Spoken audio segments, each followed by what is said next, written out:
Hi there, this is Sir J.K. Gardley here to provide yet another answer to a question that I constantly ask myself. Is it possible to beat Pokémon Scarlet and Violet with just this one Pokémon? Say hello to Furret, the long body Pokémon. Furret is a pure normal type that debuted in the Johto region. Furret has a base stat total of 415, the lowest total of a final stage evolution of any of the solo challenge runs I've tried. Its defenses are abysmal, and its best strength is its speed, so at least Furret has that going for her. Some of you may be asking, why Furret? For starters, I'm doing this run with a shiny Furret. Why?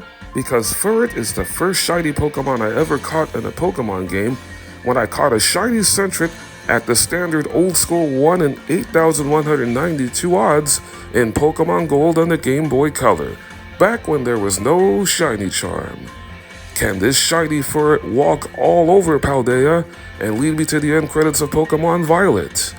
Well, let's find out together, as I welcome you to this Pokémon Violet solo challenge run, where I'll try to beat the game using only Furret. And now for the rules of the run.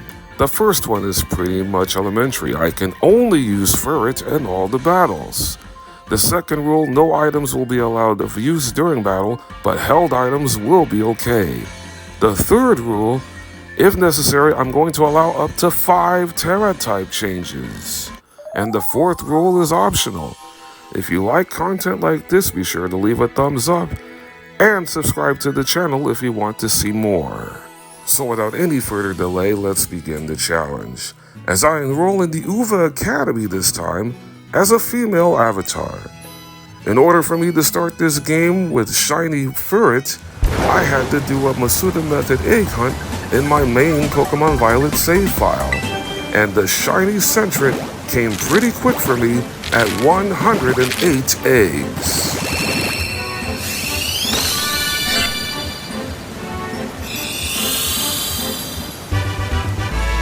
For those of you who may not know, you can get Furret and Sentret pretty early in the Pokemon Scarlet and Violet Hidden Treasure of Area 0 Part 1 the Teal Mask DLC. But in order for me to start this game with the shiny Sentret other than the Masuda Method Egg Hunt, I had to put this Sentret in Pokemon Home, then put it into this Violet save file. This shiny Sentret came in a Love Ball because I bred with a Furret that was caught on the Love Ball and a foreign Ditto. This shiny Sentret has the Jolly Nature, the Keen Eye ability, and 4 best IVs, but I did some EV trading to put some investments into both its attack stats and both its defenses. I also want to point out that I bred this shiny Sentret with 3 egg moves in Tidy Up, Baby Doll Eyes, and Focus Energy, considering it only learns Tackle at base. Sentret evolves into Furret at level 15, as I have Furret, now nicknamed Taffy, go to work in its very first battle against Arven at the Pokepath Lighthouse. Furret asserts its dominance early by taking out Arven's Skwovet with 1 scratch attack. As I made my way through Los Prados, I was about to enter that gate to enter the city of Mesagoza before I was confronted by my battle-loving neighbor with champion rank Nemona, who challenged me to a fruitful battle as she wants to see up close and personal my shiny Furret, which I nicknamed Taffy. Taffy is the first nickname I ever gave a shiny Pokemon to when I caught that shiny Sentret in Pokemon Gold, and just like that future shiny Furret, it was a female that I caught in a Love Ball when it was a shiny Sentret. 2 scratch attacks from Furret took out Nemona's first Pokemon, the water starter Quaxly, which reveals I chose Sprigatito at the start of the game. I mainly chose Quaxly for Nemona because once it fully evolves into Quaquaval, it gains the secondary fighting typing, which is Furret's only weakness. Against Nemona's second Pokemon, the electric Terra type Pawmi, I set up a Focus Energy to try to get a critical hit on Furret's next scratch attack, which scored a 1-hit knockout without the need for a critical hit. That is Taffy's first victory over Nemona, and now that she's been defeated, we now can enter the largest city in all of the Paldea region, Mesagoza. I have never lost the first battle against Nemona in any of my 20+ Scarlet and Violet playthroughs, but for those of you who have never played the game before, you get to move on in the story regardless of the end result. Nemona was kind enough to give me my very own Terra Orb after my first encounter with Team Star, and I got to try it out for the first time, revealing to all for now that Furret is its true type. After decisively defeating the Team Star Grunts only Pokemon, I can now enroll in the Uva Academy, officially unlocking all 3 main quests and gaining the box legendary Miraidon as my riding companion for the rest of the challenge. Before going after my first badge, I traveled the southern areas of the Paldea region to get some noteworthy technical machines, considering Furret is a technical machine magnet. It can learn setup moves and attacks of nearly every single type in Pokemon. I then went to the land of Kitakami to get even more TMs that Furret can learn, including all 3 elemental punches, along with the psychic physical attack Zen Headbutt and the fire special attack Flamethrower, before heading back to Paldea to have a picnic with my beloved Taffy, washing her over and over until 5 hearts appeared over her head to max out Taffy's friendship before taking on the Cortundo City Gym. Now it's time for everyone to catch for the first time the versatility of Furret on full display as she goes up against Cortundo Gym Leader Katie, a master of bug types. On the first turn against Katie's lead Nimble, I had Furret set up Sunny Day to power up fire type attacks by 50%. Furret had to take a double kick, which struck Furret for super effective damage, but in return, Nimble lost a quarter of its HP on both hits because of Furret holding the Rocky Helmet. From there, it was game over for Katie's bug types, as Nimble, Tarantula, and Katie's ace, Bug Terra Teddy Ursa, were all put down for the count by 3 sun-boosted fire punches, 1 for each of Katie's members, giving Furret a decisive victory for our first badge of this challenge. Not wanting to miss a beat after incinerating Katie's bugs, my precious shiny Furret, still with the Rocky Helmet attached, took aim at our first Titan of this challenge, Stony Cliff Titan Cloth. The Raven Crab has a super effective Rock Smash waiting for Furret, which is why I have the Rocky Helmet attached. And because Cloth has very bad special defense, I decided to have Furret set up on the first turn with Rain Dance, considering I taught Furret a certain TM I found while in the Vincia town, and that is a former HM in Surf. Forcing Cloth to scurry for cover and head to its hibernating spot to snack on Herba Mystica, gaining a doubled up health bar for the second phase where I team up with Arven and his water type Shelder. After setting up the rain on turn 1 again, Furret struck everyone around it with a rain-boosted Surf. The giant crustacean then targeted Shelder with Vice Grip, and as Shelder retaliated with a rain-boosted water gun, Cloth got its attack stats and speed boosted because of its Anger Shell ability, but its defenses were lowered the moment it knocked out Shelder with Rock Tomb.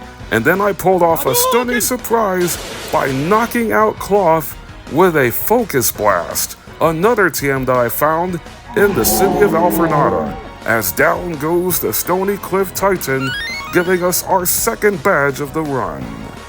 For badge number 3, I headed to Artisan Town, where my second gym battle will commence against Grass Gym Leader Brassius, whose first Pokemon Petalil loves to put opposing Pokemon to sleep with Sleep Powder, then weaken them with Mega Drain.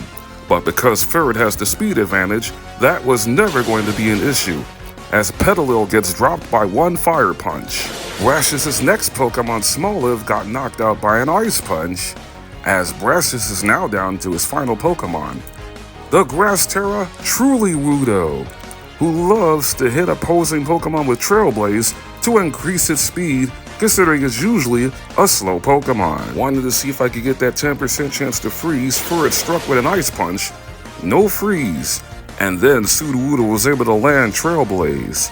But Furret is still holding the Rocky Helmet, so Sudowoodo took extra damage. Furret was still able to outspeed and hit with a Fire Punch that took Sudowoodo down to 1 HP before it ended up knocking itself out when it hit Furret with a second Trailblaze. chalk up another solid and decisive gym battle victory for my precious Taffy, as Brastus was forced to surrender to us, our third badge of the run. But after defeating him, Brastus confidently gives us the TM for Trailblaze, another TM that Furret can learn. Rocky Helmet so far has paid dividends for Furret in the first 3 battles, but HP sustainability is extremely important in the solo challenge, which is why I head to the city of Medali to pick up the held item Leftovers, which is an item that Furret desperately needed for this particular fight against the Open Sky Titan Bombardier. This is the only Titan fight for those who have never played Scarlet and Violet that you are unable to heal in between the 2 phases. On the opening turn, I had Furret use Coil for the first time, which boosts your attack, defense, and accuracy. As Bombardier went for Pluck on its first turn, it whiffed due to the power of friendship. Then on the second turn, I had Furret increase its critical hit ratio chances by using Focus Energy, before Bombardier struck with a Rock Throw, which barely struck for a quarter of Furret's health, before gaining a little bit of it back because it's holding Leftovers. Then on the third turn, Furret struck with a super effective Ice Punch that landed a critical hit, which did more than enough to set up the second phase of the fight against the foul creature, teaming up with Arven and his Generation 9 Rock-type Knackley. On the first 2 turns of this second phase, I had Furret set up its attack, defense, and accuracy with Coil, and its critical hit ratio opportunity again with Focus Energy. On both turns, Bombardier attacked Knackley with a less effective wing attack, and all Arven's Knackley did was increase its speed by 2 stages on each turn with Rock Polish. On the third turn, Knackley, already faster, instead of attacking, went for Rock Polish to max out his speed, which allowed for Furret to strike with a critical hit Thunder Punch that also got Bombardier paralyzed. Bombardier finally decided to attack Furret with Pluck, but on the next turn, Bombardier was a sitting duck to get knocked out by Knackley's Rock Throw. And that's 2 Titans taken down, as Shiny Furret and I have claimed 4 badges. Wanting to add to the arsenal of attacks for Shiny Furret, I headed back to Los Platos to get the TM for the very physical attack Play Rough, as now it's time to wipe the second squad of Team Star off the map.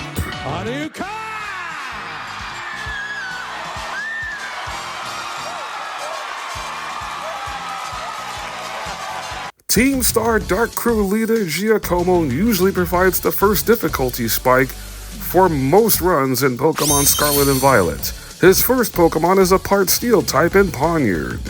Considering both Ponyard and the Starmobile in the back have physical attacks that could do some big damage to Furret, I had its attack and accuracy and defense boosted up by using Coil on the first turn. And after taking a Metal Claw from Ponyard, Furret goes oops upside Ponyard's head with a 4 times effective Brick Break, a TM that I found earlier in the run, immediately teaching it to Furret for this fight, and now Giacomo only has the second Starmobile left to rely on. It's a jacked up Reverum that has a move called Wicked Torque that has a 10% chance of putting opposing Pokemon to sleep. The first Wicked Torque didn't induce sleep on Furret, who was able to get its attack stat back to +1 with Coil, considering the Intimidate ability of the Starmobile lowered Furret's attack stat back down to neutral. After the Starmobile switched up its attack to the special attack Snarl, I had Furret attack with Play Rough, a move that's not 100% accurate, but it is now due to the 2 usages of Coil. A second Play Rough took the Starmobile deep into the red, and after taking the Snarl that was boosted by the fact that Metal Sound lowered the special defense of Furret by 2, Furret gets the KO by chopping down on the Starmobile with Brick Break. It sure helps that the special attack stat of these Starmobiles leave a lot to be desired, or that second Snarl would have been problematic. Nevertheless, the first Starmobile of this run gets sent to the junkyard where it belongs, as the first Team Star base is officially rated for our 5th overall badge. As I made my way back to Levincia, I got the strongest normal physical attack that Furret can thankfully learn by TM in Giga Impact. And while picking up other items in that secluded beach, I encountered this shiny Kilowatch Roll. Instead of sacrificing it, I decided to simply catch it in a quick ball. I headed to Levincia for some serious business in pursuing my third gym badge, but before doing so, I was quickly interrupted by Nemona, who once again challenged me to another battle. This time, she has a team of 3, starting with a Rockruff. For this fight, I taught Furret the TM for Trailblaze, which knocked out Rockruff with 2 usages of that move, putting the speed of Furret at +2 as Nemona sent out her second Pokemon, Palmy. Also for this latest Nemona battle, I taught Furret the ground physical attack Dig, which lasts 2 turns, avoiding Palmy's attempt to paralyze my Furret with Nuzzle before it gets knocked out. But Palmy ended up paralyzing Furret anyway because of its static ability, but the paralysis was only for a few seconds, as Furret was able to break through right before Nemona brought out her third Pokemon, the Water Starter, now in its middle stage evolution, Quaxwell, which thankfully does not have the secondary fighting typing, but it will once it fully evolves. Furret struck immediately with a super effective Thunder Punch before taking this double stab Water Terra boosted Water Pulse, which thankfully didn't cause confusion, and after healing up with leftovers, Furret secured the knockout with a second Thunder Punch. Taffy secures its second victory over Nemona in this solo challenge, as we now can finally challenge the supercharged streamer Iono, who is a master of electric types and, in my opinion, the toughest of all 8 gym leaders, considering her ace Pokemon, the Smagius, has no weaknesses when it terastallizes into Terra Electric because it's a ghost with the Levitate ability. Watchroll immediately gets wiped out on Furret's first attack being a super effective Ice Punch. But the next 2 Pokemon can cause some serious problems if either one of them, Bellibolt or the incoming Luxio, can paralyze Furret with Spark. And that's exactly what happens here as Bellibolt lands Spark for the first time after missing on turn 1. But fortunately I was able to build up the attack and speed of Furret on the first 2 turns by using Tidy Up before taking out Bellibolt with Dig. Furret's attack stat gets lowered down the stage when Luxio comes in with its Intimidate ability, putting Furret at a +1. I went for Dig on turn 1, but Furret was fully paralyzed, but the power of friendship caused Luxio to miss its first attempt at Spark, and it was never able to land an attack as Furret was able to break through paralysis and level Luxio with Dig. Then the paralysis was completely gone thanks to the power of friendship once again clicking, right as Iono revealed her final Pokemon is the previously mentioned Mismagius. For the first time in this entire challenge outside of the tutorial, I terastallized Furret into a Terra Normal type, and once Iono terastallized her Mismagius, it led to an immediate checkmate once Furret fully unleashed this double stab +2 normal Terra boosted Giga Impact.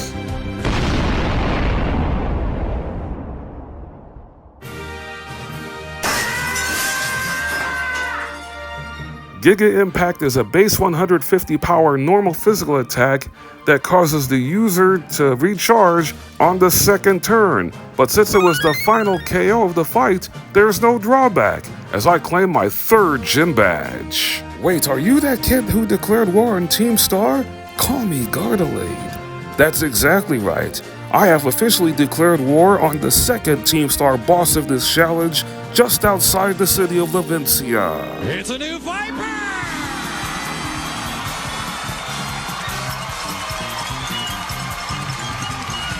The Team Star boss I'm targeting this time happens to be my favorite one, the leader of the Showdown squad, Mela, a master of fire types, whose first Pokemon, Torkoal, always sets up the sun when it enters because of the ability Drought.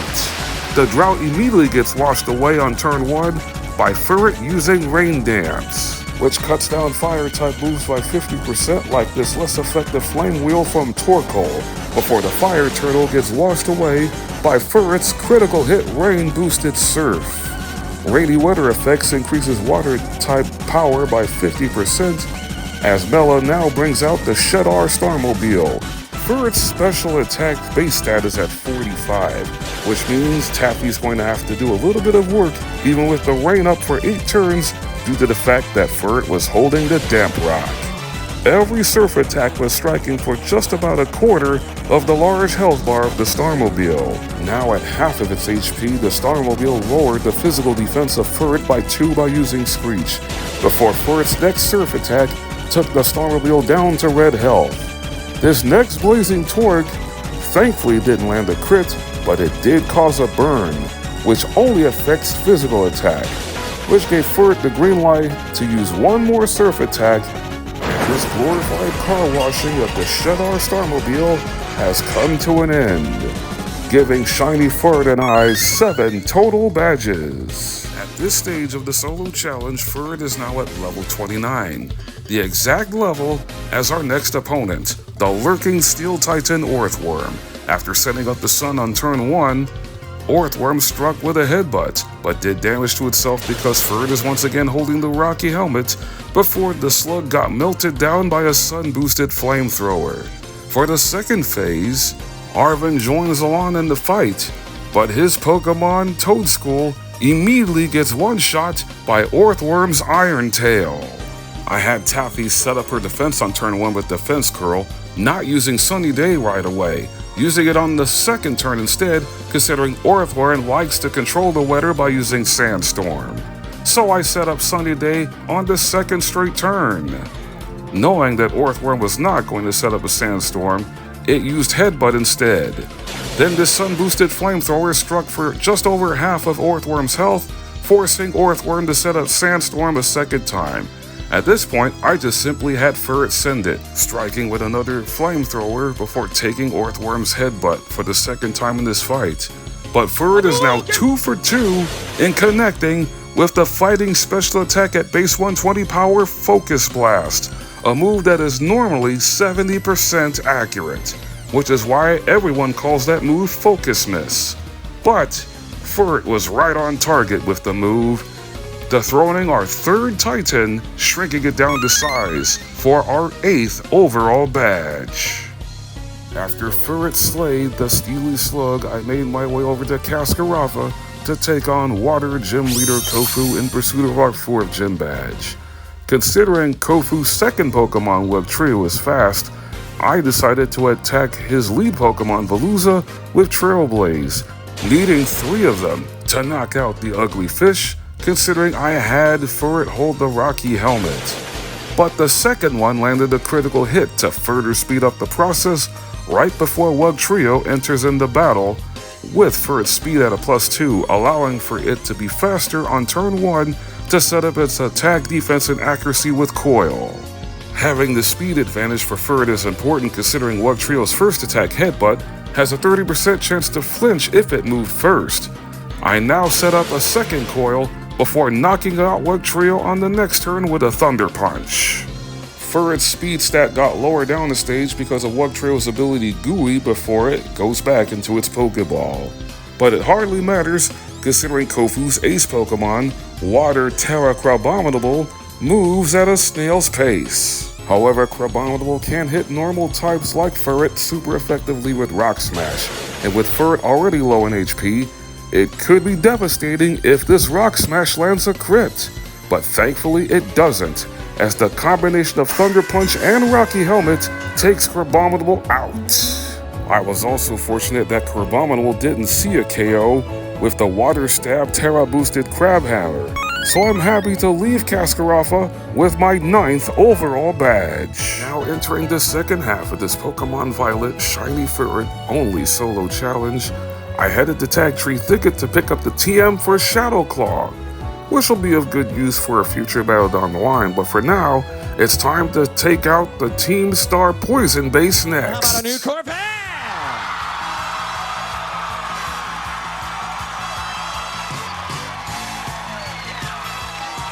The first big change of this run will come into play as I face off against the Navi squad leader of Team Star, Atticus. And that change is Furret's Terra type.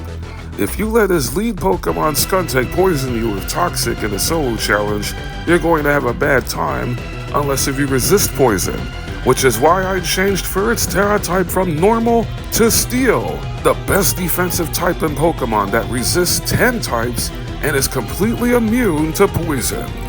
On the next 5 turns of this Team Star boss battle, I had Furret set up its attack, defense, and accuracy with Coil, considering the only attack that Skuntank has that can hit steel types with is the priority Sucker Punch. As long as you don't prepare an attack, Sucker Punch will fail every single time. After the 5th coil, I decided to set up one more. That way Furret's attack, accuracy, and defense are fully maxed out at a +6, considering Skuntank's Sucker Punch only has 5 power points. And considering Skuntank literally can't touch Furret now, I decided to set up Agility 2 more times to max out Furret's speed. And once the setting up was done, so was Skuntank, as it went down to a super effective Dig. Atticus' second Pokemon Revavroom can now hit super effectively with Bulldoze, but it also gets taken out by a Dig. In this case, it's quad effective. Atticus' third Pokemon Muck gets ran over by the psychic physical attack Zen Headbutt, a move Furret needed 2 of to take down the Navi Starmobile. Atticus did manage to get an attack in when the Starmobile connected with Flame Charge in between the 2 Zen Headbutts, but it is a relatively flawless sweep for Furret as we claim our 10th badge and forcing the 3rd Team Star base to disband. Wanting to build the momentum from the win over Atticus and Team Star's Poison base, I made haste back to Medali to take on normal type gym leader Larry. Immediately on turn 1 against the comatose Komala, I had Furret set up its attack, defense, and accuracy with Coil. Komala always loves to go for Yawn on the first turn, which puts opposing Pokemon to sleep on the second turn. The best way to play around it is simply give your Pokemon a Chesto Berry, which instantly wakes Furret up. And as Furret consumes the Chesto Berry, I decided to set up with Coil on the third turn to put its attack, defense, and accuracy at a +3. Komala used Yawn once again, then after I had Furret coil up a 4th time, it was going to be put to sleep. And the most turns a Pokemon can be asleep is up to 3. The slam from Komala barely did much now that Furret's defense stat is pretty high. Then after taking a second slam from Komala, Furret shook itself awake. Then I decided to attack, knocking out Komala, the Dunsparce, and normal Terra Staraptor with 3 consecutive Brick Breaks. Staraptor is at level 36 for this fight, which means it would normally have the fighting move Close Combat, but Larry's Staraptor doesn't have Close Combat for this fight, which proved to be a blessing, as we now have 11 badges, but we still can't leave Medali Town just yet. Right after Shiny Furret, my beloved Taffy, and I collected our 5th gym badge, we were greeted in the Medali gym lobby by none other than top champion Geeta.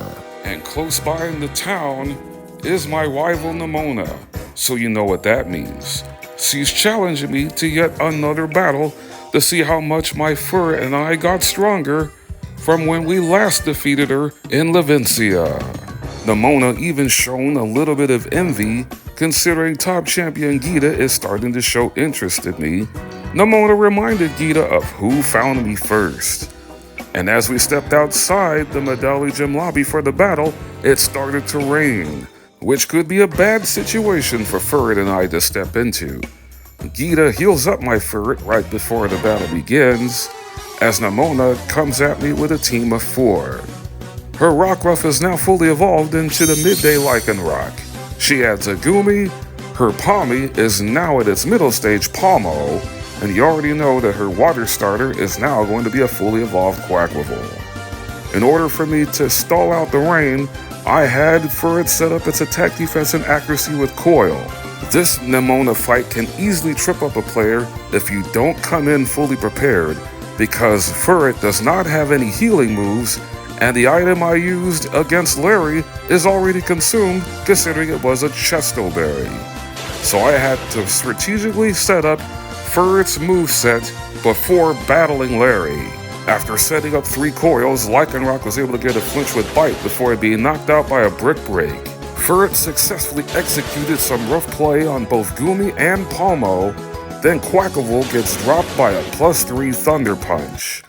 I'm pretty sure the next battle with Nemona won't be as easy as this one, but as Nemona goes down to defeat for the 3rd time in this challenge, Top Champion Geeta rewards you with the TM for Terra Blast. Before heading to Montenevera Town, I decided to make another pit stop in Kitakami to get the TM for the Grass Physical Attack Seed Bomb, before heading back to Maldea into the city of Montenevera to take on the MIC of RIP herself, Ghost Gym Leader Rhyme, in the only base game's double battle. As you can see, I caught a low-level Magikarp for this fight. That way the AI of Rhyme's first two Pokemon sees an immediate knockout. Mimikyu pulled the trigger first and taking out Magikarp with Shadow Sneak, which is exactly what Banette had in mind, but it can't hit normal types like Furret, who struck both Pokemon with Surf. It doesn't do much damage to Banette, but it was mainly used to also break Mimikyu's disguise, as by virtue of the gym's gimmick, Rhyme's Pokemon getting a knockout first got an accuracy boost to both Mimikyu and Banette, as I then terrestrialized Furret into a Terra Steel type. Furret and Banette both had Sucker Punch in mind for turn 2, but Furret's landed, causing Banette's Sucker Punch to fail. Mimikyu foolishly set up a light screen, which only has damage done by special attacks. It was probably because I used Surf on turn 1. By terrestrializing Furret on this turn, Taffy gets an Omni boost to all 5 of its stats, which will definitely play a major factor towards this double battle's conclusion. Furret withstood 2 straight priority attacks in Mimikyu's Shadow Sneak and Banette's Sucker Punch, the latter of which took itself out because Furret is once again holding the Rocky Helmet. Mimikyu then was taken out immediately by Furret's Shadow Claw, and now Rhyme was down to her last 2 Pokemon, being Houndstone and her ace, Ghost Teratoxtricity. At the end of that last turn, Furret gets a boost to both its attack stats, putting Furret's physical and special attack at a +2 right before Rhyme terrestrializes Toxtricity, who was promptly forced to exit stage left compliments of Furret's Sucker Punch. Houndstone immediately went for the Ghost hard-hitting physical attack Phantom Force, as at the end of this turn, another attack boost was gifted to Furret. I then had Furret set up his attack, defense, and accuracy with Coil, but with the defense at a +2, it didn't matter one single bit to Houndstone, as Phantom Force landed for a sizable critical hit that dropped Furret down to 27 HP. Houndstone did suffer chip damage because of the Rocky Helmet, and as the crowd at the Montenevera gym gave Furret a speed boost, Houndstone was eradicated by a +3 Sucker Punch to end the fight. That was too close for comfort, but Furret managed to tough it out, getting us our 6th gym badge, putting us at 12 overall, with greater challenges to come. I now made my way to the city of Alfornada, where I was once again met by Nemona, and boy was I not in store for the battle she prepared for me. She has the same team of 4 as before, but now they're nearly close to fully evolved, as her Gumi is now a Sliggoo, and one of her 2 original Pokemon is now a fully evolved Pawmot. Furret came into this battle at level 48. I gave it a full attacking set for this latest Nemona battle, and it's once again holding the Rocky Helmet. In this latest Nemona fight, her Lycanroc loves to lower your accuracy by a stage or 2 with Sand Attack, but it's unable to do so against my shiny Furret because it has the ability Keen Eye. Nemona just gifted me a free turn of no damage, which may mean something by the end of this Pokemon battle. But until that comes across, Lycanroc gets knocked out by a critical hit Seed Bomb. Nemona brings out Sliggoo second. Taffy landed an Ice Punch that took off nearly all of Sliggoo's health before its Dragon Pulse struck for a third. Taffy finished off Sliggoo with another Ice Punch, and Nemona hoped to slow down the momentum I was building by bringing in Pawmot. Furret struck first with a Play Rough that nearly took Pawmot out. Pawmot missed its first opportunity for Thunder Wave, and then luck started to turn as I missed with Play Rough, and Pawmot accomplished this goal by paralyzing Furret. Then it connected with a -1 Spark because of the attack drop suffered from Furret's Play Rough, but Pawmot was taken out because of Rocky Helmet damage. But I was still not out of the woods just yet, as Nemona brought out her starter Quaquaval. Breaking free from the paralysis was huge for Furret as it was able to move first and strike Quacklevolt with a Thunder Punch for just over half. Then Quacklevolt responded with a double stab Water Terra boosted Aqua Step that left Furret with just 10 HP. The speed boost the Dancing Duck gets after it lands Aqua Step is completely irrelevant because Quacklevolt can get the KO with a priority Water Physical Attack Aqua Jet, which was miraculously off the mark, giving Furret a window of opportunity to knock out Quacklevolt with one more Thunder Punch thanks to the Rocky Helmet damage, putting Quacklevolt in knockout range. That's as close as Nemona has gotten to defeating me in any of my Scarlet and Violet runs. Nemona just made my shiny Furret a lot more battle-tested than ever, as I now take on Alfrenada's Psychic Gym Leader Tulip. I was not going to take any chances this time as I terrestrialized Furret into a Terra Steel type. And considering Tulip's first Pokemon, Farigiraf, is very slow, it made it easy to set up Furret's stats, specifically bringing Coil back into its moveset. And whatever damage Furret took from any of Farigiraf's attacks, being Zen Headbutt and Crunch, it was going to gain a little bit of HP back because of leftovers. After setting up with Coil on the third turn, Farigiraf missed Crunch, so I decided might as well set up a fourth Coil. It was mainly to build up Furret's attack stat, and even though Farigiraf's Crunch caused a defense drop, Furret was still at +3 in defense. But Farigiraf is Tulip's only physical attacker on her team. Now that shiny Furret's attack and accuracy stats are at a +4, my Taffy can go to town on all of Tulip's Pokemon, wiping out Farigiraf with the Bug Physical Attack U-turn. Gardevoir got knocked out by a Steel Terra Blast, while Espathra and Psychic Terra Florges got cut out of this match with a Shadow Claw. After this convincing triumph, Shiny Furret and I have accumulated 7 gym badges, putting us at a total of 13. It's been a while since Shiny Furret and I squared up with a Titan. Now we headed down to the Asado Desert in pursuit of our 14th badge against a quaking Earth Titan, Iron Treads. On the first turn, I had Furret set up the Sun with Sunny Day, before being struck by a powerful Iron Head. The Sun boosts the power of this flamethrower by 50%. Hoping to pick up its own speed, the Mega Donphan struck with Rapid Spin, then delivering a powerful Iron Head that dropped Furret down to 36 HP before the next flamethrower knocked out the first part of this battle, setting up the second phase where I team up with Arven and his Pokemon Scovillain.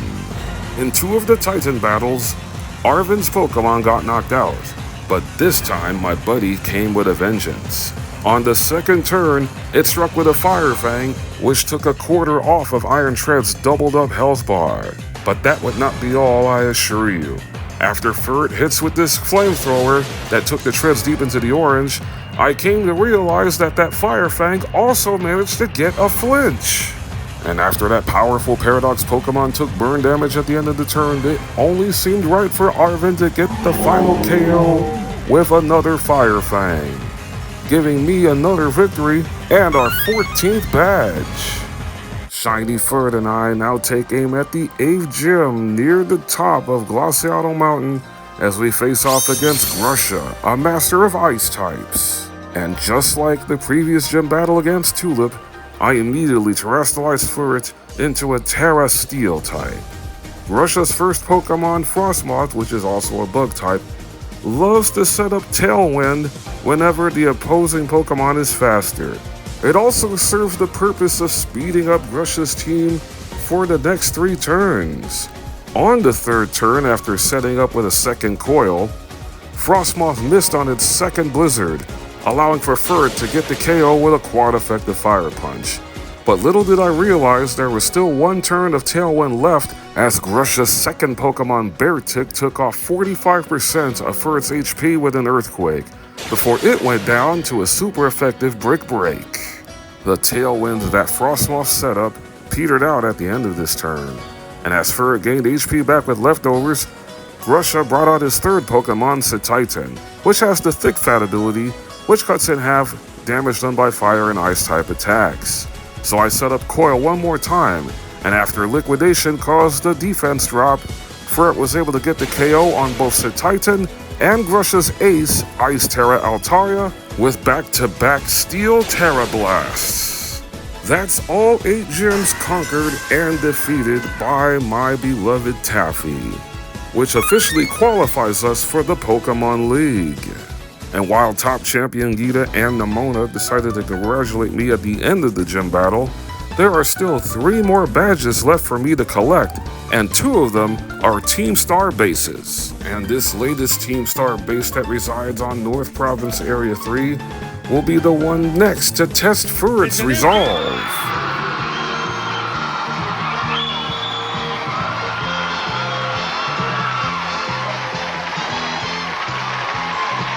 Now I'm face to face with the leader of the Ruckboss squad, the Team Star Fairy Crew leader Ortega, whose first Pokemon is also a water type in Azumarill that has the unique ability of huge power that doubles Azumarill's attack stat.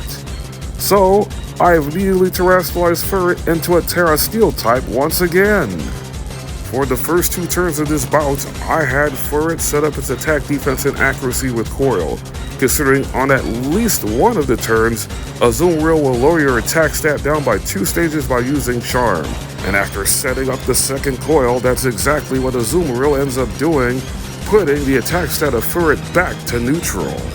Wanting to offset the decrease, I had Furret set up his attack back to +1 with another Coil. And once Azumarill missed Charm, I had Furret attack on turn 4 with a devastating critical hit Thunder Punch, which was more than enough to take Azumarill down. I didn't waste any time on the second Pokemon Ortega sent out in Dachsbun, as it gets domed by a Steel Terra Blast. Dachsbun did have the ability of lowering the attack stat of Furret by 1 with the priority Baby Doll Eyes, but had an attack prepared instead. I got Furret's attack stat back up to +2 and its defense to +4 with another Coil as Wigglytuff came out. Wigglytuff failed to get the paralysis with Body Slam before it too gets wiped out by a Steel Terra Blast, which also got the 1 in 16 bonus of the hit being critical, as Ortega is now left with just the Ruckbus Starmobile, which has the nasty habit of setting up a Misty Surge terrain only to remove it on the first turn with Steel Roller, because it's the only way it can confuse the opposing Pokemon with Confuse Ray or Magical Torque. A whopping 3/4 of the Starmobile's health was taken away by the first Terra Blast, and after Magical Torque was unable to get the confusion, a second Terra Blast puts this 4th Starmobile into the scrap heap. Cry more, Ortega. Hand over my 16th badge and go get yourself a haircut. With 2 more badges left to add to my collection, I traveled to Casseroya Lake as I now faced off against the False Dragon Titan Dondozo. Considering his Aqua Tail hits hard, I set up Furret's attack, defense, and accuracy on the first turn with Coil. On the next turn, I delivered a Thunder Punch for 1/3 of its health. Dondozo switched up its attack to Water Pulse before the first phase ends with another critical hit Thunder Punch. On phase 2, I team up with Arven and his Greedent. Arven proved to be more than just a valuable teammate against the Quaking Earth Titan. After setting up with Coil, Arven's Greedent was able to lower the defense of Dondozo by a stage with Tail Whip. So I coiled up again on the second turn. Dondozo then attacked Greedent with Order Up before it got smacked in the mouth by Greedent's takedown. Furret's next Thunder Punch hit for massive damage. Dondozo then attacked Greedent with Water Pulse. But in order to guarantee victory, Dondozo was knocked out by another Thunder Punch after Greedent lowered the defense of Dondozo to a -2 with Tail Whip. And once Dondozo was defeated, the real Dragon Titan Tatsugiri shows up to fight. I once again set up with Coil on turn 1, and I also made sure that Furret is holding the Clear Amulet, considering Tatsugiri has 2 stat-lowering moves in Icy Wind and Muddy Water, the first of which missed Furret but still struck Greedent. And after seeing how powerful Tatsugiri's Dragon Pulse was when it hit Greedent, I immediately terrestrialized Furret into a Terra Steel type once again, and on this final turn, Play Rough was more than enough to sink Tetsugiri down to the bottom of Casserole Lake alongside its buddy Dondozo, as all 5 Titans have been compromised, giving me a total of 17 badges. There's a reason why I purposely slaved this 15-star base as the final hurdle we must clear for our 18th badge. A new Porsche!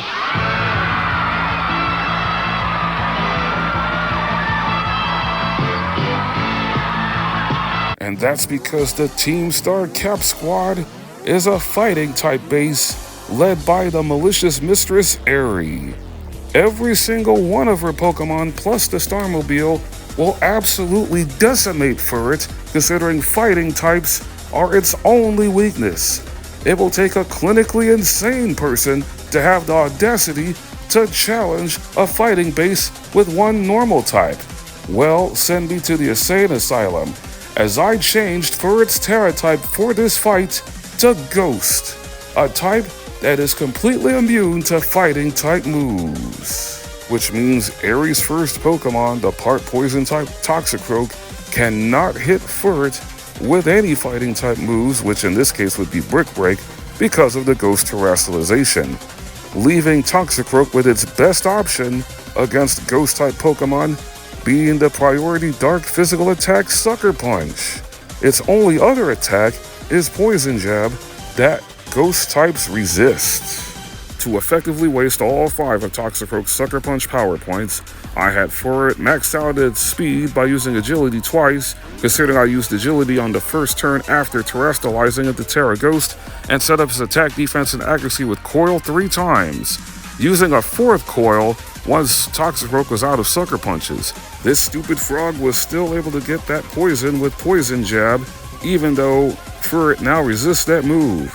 But on the very next turn, after getting some HP back with leftovers, Toxicroak was immediately wiped out by a 4 times effective Zen Headbutt. Aerie at this stage of the fight still has 2 Pokemon that can hit Furret super effectively, with the first of those 2 being Lucario with Dark Pulse, but it never had a chance to land any attack as it got knocked out by a Brick Break. The next Pokemon Aerie brought out, the hard-hitting Annihilate, got knocked out on the very next turn by another Zen Headbutt, which prevented Annihilate from ever charging up a Rage Fist.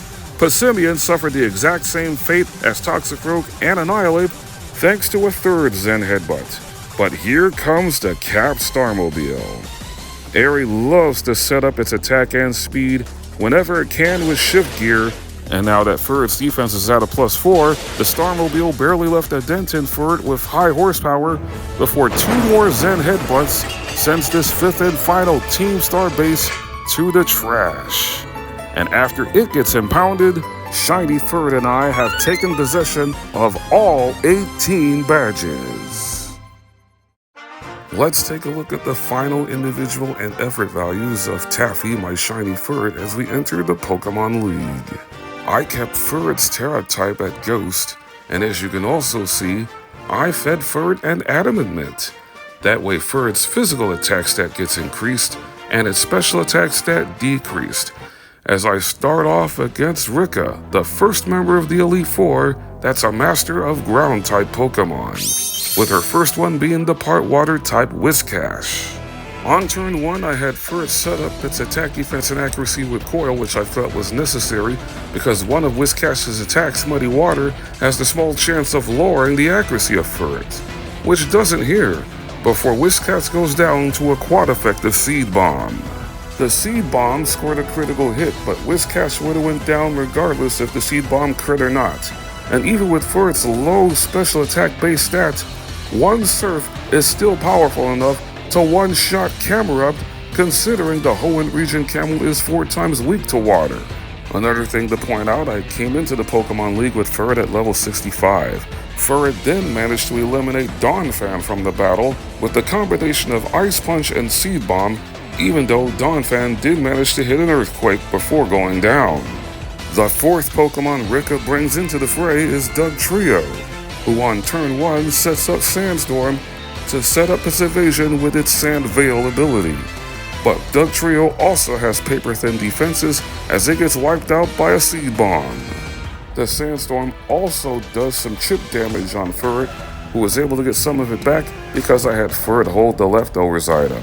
Rika's final Pokemon is Ground Terra Clodsire, which also doubles as a poison type. Battling Clodsire most of the time in Scarlet and Violet exhibits patience, considering it loves to protect on turn 1, which caused Furret to miss its Seed Bomb. On the next turn, after taking Sandstorm damage again, Furret connected with an Ice Punch, taking Clodsire down to the red. Then Clodsire badly poisoned Furret with Toxic, which didn't worry me because I was calm, cool, and collected, even though Furret was now suffering damage from the poison and Sandstorm. And knowing that Clodsire loves to protect on the next turn to stall you out, I wisely had Furret set up another coil, putting its attack, defense, and accuracy at a +2.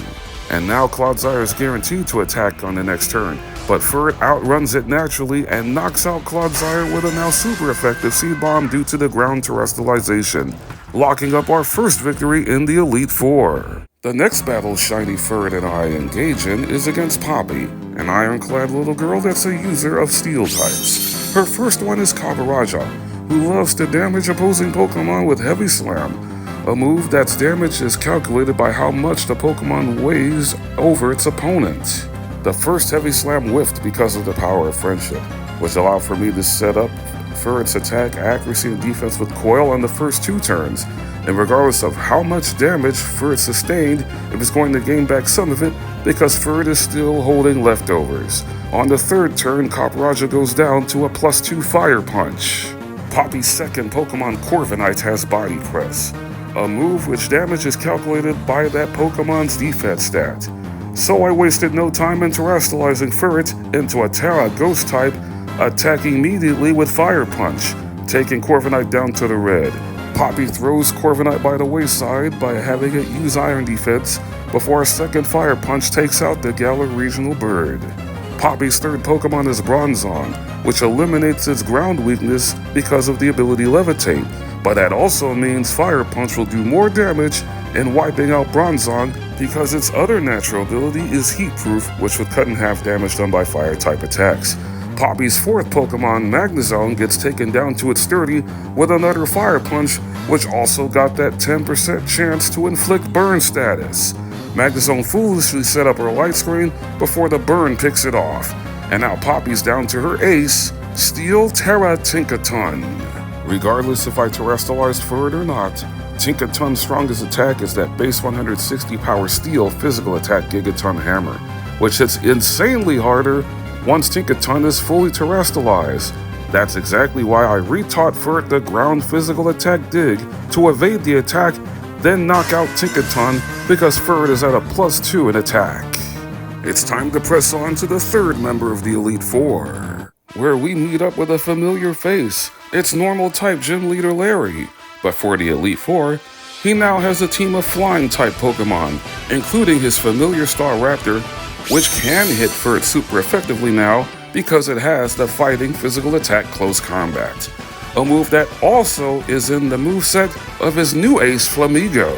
On the first turn against Trophius, I had Furret coil up, considering Trophius loves to double its speed by setting up the sun to activate Chlorophyll, but it's still worlds slower than Furret, who gets a free KO with a sun-boosted Fire Punch.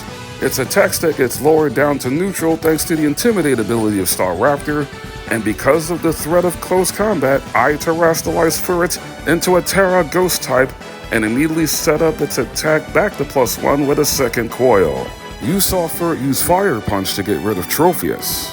I also retaught Furret the other 2 elemental punches, being Thunder and Ice, to wipe out Staraptor, Altaria, and Pom Pom Oricorio in order before Larry summoned in his ace in Flying Terra Flamigo. Even though Furret is now a Terra Ghost type, Flamigo can still strike Furret for a large chunk of its HP with close combat because it has the Scrappy ability. Flamigo was able to survive Furret's first Thunder Punch, giving it an opportunity to show off its patented double-stab Flying Terra boosted Brave Bird, which struck for a third of Furret's health before Furret scored the KO for the victory with a second Thunder Punch. That's 3 members of the Elite Four down, and up next is a showdown with Grandpa Hassel. After defeating the first 3 Elite Four members, Furret rapidly gained levels from 65 to 70 before we face the wide-eyed leader of dragons. His first Pokemon, Noivern, is fast and loves to cut opposing Pokemon's HP in half with Super Fang, which is a normal type attack, which is why I immediately terrestrialized Furret once again into a Terra Ghost type. All of Hassel's Pokemon hit hard as well, as Noivern was not able to get the flinch with Air Slash on turn 2, and after setting up the second coil, Noivern went for its best move in Dragon Pulse, but the power of friendship caused it to miss, before Noivern goes down to a quad-effective Ice Punch. The next Pokemon Hassel brought out is Haxorus because it has the super effective Dark move Crunch, but Haxorus never got a chance to attack as Furret proceeds to play rough with Haxorus for the knockout.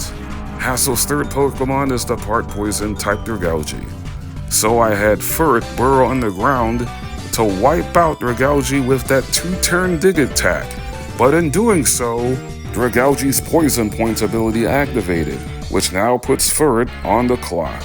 However, the poison from Dragalge's Poison Point ability does not double in damage like Rika's Clodzire's Toxic. Hassel's fourth Pokemon, Flapple, is incredibly slow and incredibly weak, as it gets dropped instantaneously by a quad-effective Ice Punch, leaving Hassel with only one Pokemon, which is his ace, Dragon Terra Baxcalibur, the Generation 9 pseudo-legendary that actually got a new Mega Evolution in the Mega Dimension DLC of Pokemon Legends ZA. Furret's ensuing play rough attack fell short of the knockout, giving Baxcalibur the opportunity to unleash its signature move, a double-stab Dragon Terra boosted Glaive Rush that struck for big damage even though Furret's defense is at a +2. Glaive Rush does have the drawback of Baxcalibur taking double damage on the next turn after Glaive Rush hits, as this final Ice Punch from Furret secures the victory. The final exam we must pass to earn the honor of being called champion awaits us at the top floor of the Pokemon League. Taffy and I are now at the pinnacle of the Pokemon League, where we now have to face off against top champion Geeta for the right to leave with our heads held high as the newest Paldea region champions. Geeta's team is not as popular or strong as most of the champions in the Pokemon world, but her team still has some threatening moves that we must take seriously. Hit the music!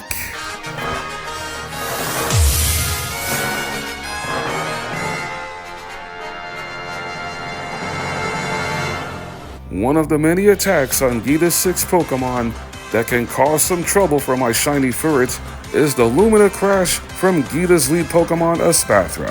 It's a psychic special attack that lowers the opposing Pokemon's special defense by 2 stages every time it hits. Espathra is fast but also chronically frail like most special attacking psychic types, as the first Shadow Claw took Espathra deep into the orange, and after it missed Lumina Crash, Furret zoned in for a second Shadow Claw that scored a critical hit for the opening KO of this championship match. After acknowledging and congratulating the fact that I landed a critical hit with that last Shadow Claw, Avalugg was summoned in by Geeta second, because it has Body Press. Furret connected with Flamethrower before losing over half of its HP with a powerful Body Press, which is a testament to Avalugg's high defense base stat. Knowing that Furret will be eliminated from the battle and causing me to reset the battle again, I immediately terrestrialized Furret into a Terra Ghost type. But Avalugg still has the Dark Physical Attack Crunch to hit super effectively, but I knew it was going to go for Body Press on the second turn when I terrestrialized. That's why I had Furret set up its attack defensive accuracy with Coil before wiping out Avalugg with a second Flamethrower. Geeta's third Pokemon can also hit super effectively with its signature move Cowtail Cleave in King Gambit, which gains strength from the Fallen, Avalugg, and Espathra to power up its attack with its Supreme Overlord ability. Add King Gambit to the Fallen list as it gets chopped down by a quad-effective Brick Break, and now Geeta has only half of her team remaining. Furret was relentless in striking Geeta's fourth Pokemon Go-Goat with a second critical hit of the fight on the first Flamethrower.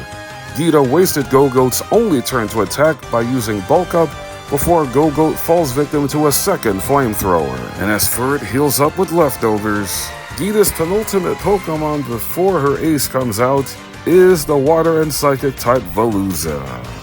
I had Furret set up its attack, defense, and accuracy to a +2 with the second coil of the fight, before Veluza struck Furret with a powerful liquidation attack, which thankfully didn't proc that 10% chance to lower Furret's defense, before Veluza gets knocked out with a double stab Ghost Terra boosted +2 Shadow Claw that landed Furret's third critical hit of the match. Geeta's final Pokemon is the Rock and Poison dual type Glimmora, a Pokemon that normally resists fighting type moves because of its poison typing, but the moment Glimmora terastallizes into a Terra Rock type, it now becomes vulnerable to fighting type attacks like Furret's Brick Break. Glimmora tried to shake up Furret with the ground special attack Earth Power before a second Brick Break ends the fight, giving Shiny Furret and I the honor of being called Paldea Region Champions. With top champion Geeta now defeated, that leaves us with 5 battles left to win in this solo challenge as we now head back to Uva Academy. But before going to my dorm room, I was met at the entrance by Director Clavell, who challenged me to an impromptu Pokemon battle, leading with his first Pokemon, Oranguru, a normal and psychic type. And because Oranguru loves to use Yawn on turn 1, I had Furret set up his attack, defense, and accuracy with Coil on the first 2 turns. Oranguru struck on the second turn with the Dark Physical Attack Foul Play, before Furret was briefly put to sleep because I had Furret eat a Chesto Berry. Furret then knocks out Oranguru with U-Turn. Clavell's second Pokemon is the Grass and Ice type from Sinnoh, Abomasnow, who immediately gets smoked by a quad-effective Fire Punch, which prevents Clavell from calling for Abomasnow to set up Aurora Veil to increase the defenses of all his Pokemon, including Gyarados. On the first turn, I had Furret coil up again, and caught a break when Gyarados missed its first attempt at landing an Aqua Tail. That allowed for Furret to set up a second coil, and since the Aqua Tail from Gyarados didn't do much, I set up coil once again. But because Furret is not holding the leftovers item because I needed a Chesto Berry to wake up from the yawn by Oranguru, I couldn't afford to take too much damage after Gyarados gets knocked out by a Thunder Punch. Clavell's next 2 incoming Pokemon, Amoonguss and Poltergeist, both went down to +4 Fire Punches, setting up the real reason why I can't afford to take too much damage. Clavell's final Pokemon, the Fire-Breathing Alligator Skeledirge. In my first attempt at this fight, Furret was at +3 in attack, and 2 Thunder Punches were still not strong enough to take out the Dirge, who was able to secure the KO with 2 consecutive playings of Torch Song. This time Furret is now at +4 in attack after using Coil 5 times, considering Gyarados' Intimidate ability lowered Furret's attack stat to a +4. Furret immediately struck with Thunder Punch, taking Skeledirge deep into the orange, before this double stab Fire Terra boosted Torch Song dropped Furret down to 34 HP. Furret withstood the attack this time, and was able to have 1 more Thunder Punch in her to finish off the Dirge. We can finally put this battle against Clavell behind us, as we now aim to finish all 3 main quests. The main quest I wanted to complete first in this Pokemon Violet Furret solo-only challenge is the Path of Legends, which means I must defeat Arven in front of the Pokopath Lighthouse in order to accomplish that goal. Arven's first Pokemon, Greedent, loves to paralyze opposing Pokemon with Body Slam. In order to prevent such a calamity, I had Furret hold the Covert Cloak, a Generation 9 item that debuted in Scarlet and Violet that prevents secondary effects from opposing Pokemon's moves. After 4 usages of Coil, Furret was at a +4 in attack, defense, and accuracy before I terastallized Furret into Terra Ghost after on the 3rd turn Greedent missed on Body Slam. Furret then promptly knocked out Greedent with a +4 Brick Break, the same move I used to wipe out Arven's second Pokemon, Scovillain, and then I used Ice Punch to get rid of Toedscruel. Arven's next 2 Pokemon, Garganacl and Cloyster, both have high physical defense stats, so I came up with a secret weapon for this fight in the Grass Special Attack Grass Knot. One was not able to take out Garganacl, but it missed on Stone Edge anyway, before it gets knocked out by a Brick Break. Furret had no problems tripping up Cloyster with its pathetic special defense with one grass knot. And now Arven was down to its final Pokemon, Mabostiff, which lowers the attack stat of Furret to a +3 because it has the Intimidate ability, and can easily make things difficult with a Dark Double Stab Terra boosted Crunch, but it was never able to sink its teeth into my beloved Taffy as it goes down to a +3 Brick Break. And as Arven shakes his head in disbelief, the Path of Legend storyline is officially over. I next headed to the Uva Academy schoolyard at night to square off against Penny in the hopes of finishing off the Starfall Street story. She has a team of 6 evolutions, and all 6 of them have that normal status move Baby Doll Eyes to lower the attack stat of opposing Pokemon by 1 stage, and it always moves first. That's why I made sure I gave Furret another item that debuted in Generation 9, the Clear Amulet. After 1 coil boost, Furret wipes out Umbreon with back-to-back Play Rough attacks, forcing Aerie to bring in the Fire-type evolution Flareon, who can hit hard and cause burn status potentially with the Fire physical attack Flare Blitz. I got Furret's attack stat up to +3 along with its defense and accuracy by using Coil on the first 2 turns against Flareon, and after avoiding burn status from the 2 Flare Blitz attacks, I had Furret burrow on the ground and knock out Flareon with Dig. Coming out third for Penny is the bulkiest of the evolutions she has on her team, the Water-type Vaporeon. So I decided to terrestrialize Furret into a Terra Ghost type, then proceeded to one-shot Vaporeon with Terra Blast. Penny's 4th Pokemon is her speediest in the Electric-type Jolteon, who was able to cause problems on my first attempt with Thunder. But on this second attempt, it misses, enabling for Furret to get some retribution on Jolteon, delivering another KO with the ground physical attack Dig, which scored a second critical hit for Furret in this fight, considering it was a crit that wiped out Vaporeon with that Ghost Terra Blast. Penny's 5th evolution, the Grass-type Leafeon, also went down to a Terra Blast, and now for the reason why I said this is my second attempt against Penny, Fairy Terra Sylveon. On my first attempt in this battle, Jolteon got paralysis on Furret with Thunder, which allowed for Sylveon to move first and knock out Furret with a super effective Shadow Ball, because Furret was Terra Ghost at the time.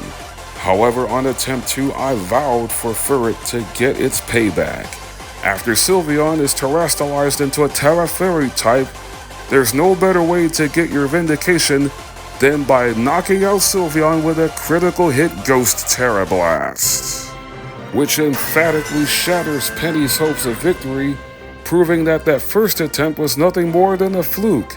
Starfall Street is officially closed, and now we have one final fight against our rival Nemona.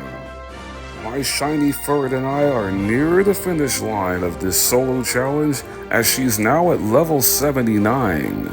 And I also insisted to give Furret back her leftovers item for this battle against Nemona, who now has a very confident team of 6, adding an Earthworm, and she even caught the rare 3-segmented version of the Dunsparce. Not only that, her Pawmot and Quaquaval now have a fighting type move in their attack sets. Proceeding with caution was exactly the motto for this fight, considering how the last battle against Nemona ended right before I defeated Alphanata Gym Leader Tulip. But I came in with a textbook game plan centered around setting up Furret's attack, defense, and accuracy with Coil against Nemona's first Pokemon, Midday Lycanroc, who now has 2 high critical hit ratio moves in the ground physical attack Drill Run and Stone Edge for rock-type stab. Lycanroc of course went for Stone Edge on the first turn, but missed. On the second turn, I had Furret coil up and was able to dodge a critical hit when Lycanroc nailed Furret with Stone Edge on its second attempt. Stone Edge is a move that's normally 80% accurate and only has 5 power points. Lycanroc's third Stone Edge led to a second miss. Then I had Furret set up with Coil one more time to put its attack, defense, and accuracy to a +4, but I was not going to allow Lycanroc to attempt the Stone Edge for a 5th time on turn 5 as Lycanroc gets knocked out by a Brick Break. I did not terrestrialize Furret into Terra Ghost against Lycanroc because I wanted to lure Nemona into bringing in one of her most devastating Pokemon out second in Pawmot. Even with Furret at level 79, a Pawmot at level 65 can one-shot Furret with a critical hit close combat. That's when I made the decision to terrestrialize Furret, then one-shot Pawmot with a critical hit Brick Break. And as Furret gained some HP back with leftovers, Nemona oddly brought out the Dunsparce third, as it too gets wiped out by a super effective Brick Break. Nemona's fourth Pokemon is Orthworm, that has a high physical defense stat, which is why I made sure Furret had Flamethrower in its arsenal of attacks, needing two of them to wipe out Orthworm, taking advantage of its weakest part of defense on the special side. Not that Furret needed the luck against Orthworm, the second Flamethrower was Furret's second critical hit of the bout, as Nemona's down to her final two Pokemon, with the next one being Goodra, who suffered from the same bit of misfortune as Lycanroc, as Goodra missed on Dragon Pulse before I had Furret spit fire into Goodra's face for the KO, leaving Nemona with the Pokemon she had to choose, considering I picked Sprigatito at the start of the run, giving her the Water Starter, now a fully evolved Quacklevolt, which adds Brick Break to its arsenal of moves, but Furret was determined to win this fight on its own terms against Nemona by destroying Quacklevolt with one final Thunder Punch. I can honestly say with complete admiration, Nemona is my favorite of all the rivals in the Pokemon games on the Nintendo Switch, because she encourages you to do your best, and her team pushes you to be at your absolute best. With that said, I'm still the ultimate champion in all of Paldea, and the Victory Road storyline is officially complete. It's finally time for Shiny Furret to walk along with me, alongside Arven, to the entrance of Paldea's greatest crater, triggering the final quest of the run, the Way Home story. Nemona and Penny join Arven and I later on, as we ride atop Miraidon down to the deepest depths of Area 0, and while navigating through all the research areas, Furret reached level 81 before entering the final fight that must take place as we try to save Paldea from the treacherous plans laid out by Professor AI Toro. Any mono-normal type Pokemon like Furret will have problems trying to beat Toro on its own, considering 3 Pokemon will have a fighting type move. Iron Thorns with Brick Break, the same fighting physical attack that his ace Iron Valiant has, and also the part fighting type Iron Hands can pound down Furret with Drain Punch. Still, all of Toro's 6 future Paradox Pokemon are dangerous, including his first one that Toro sent out in the Fire and Poison type Iron Moth. The futuristic Volcarona has a lethal attack set that can potentially burn, paralyze, or poison my beloved Taffy, but Shiny Furret comes through immediately by dropping Iron Moth with a quad-effective dig. Wanting to put an end to this special run immediately, Toro summoned in the futuristic Hariyama Iron Hands out second. That's when I made the move to charge up that Terra Orb for the final time, interstellizing my Shiny Furret into a Terra Ghost type, which makes Furret completely immune to 2 of Iron Hand's attacks, the Priority Fake Out, and the move the hands ended up going for in Drain Punch. On that first turn after terrestrializing, I had Furret set up its attack stat with Coil, which also increases the defense and accuracy of Furret. Delivering a powerful dig attack that took off just over half of Iron Hand's HP, Furret took a Thunder Punch to the face, before finishing off Iron Hands with a now 100% accurate play rough due to the accuracy increase by using Coil. And now that Furret is Terra Ghost, that meant Toro was going to bring out Iron Juggles out third, considering the futuristic Hydreigon is now the only Pokemon that can hit super effectively with that Dark Special Attack Dark Pulse, which has the small chance of flinching Furret if Iron Juggles was faster. And of course it wasn't, as the Juggles went down swiftly to another play rough. And as Furret gained back HP with leftovers, the 4th Paradox Pokemon Toro sent out was Iron Thorns. This gave me a golden opportunity to have Shiny Furret set up its attack, defense, and accuracy with Coil on the next 2 turns, considering the Thorn's best attack is Stone Edge, considering it's a high critical hit ratio move and critical hits ignore stat buffs. But the second attempt at Stone Edge missed due to the power of friendship. That's why I had Furret go on the aggressive now that its attack stat is at a +3, taking out the futuristic Tyranitar with another quad effective dig. And as the Thorns gets buried, Toro is running out of options to counter Furret, as he's down to his final 2 Pokemon, with the next one being the futuristic Delibird, the Water and Ice type Iron Bundle. After losing a quarter of her HP due to the bundle's freeze dry, Taffy scores another knockout, defeating Iron Bundle with a +3 Ghost Terra Blast. 5 down, 1 remaining, and that 1 is Toro's final Pokemon, the fighting and fairy dual typing Iron Valiant. The futuristic fusion of Gallade and Gardevoir gets its attack stat heightened the second it enters into battle, holding a booster energy that activates the Valiant's Quark Drive. This is the perfect time for my beloved Taffy to exhibit some rough play, and down goes Iron Valiant.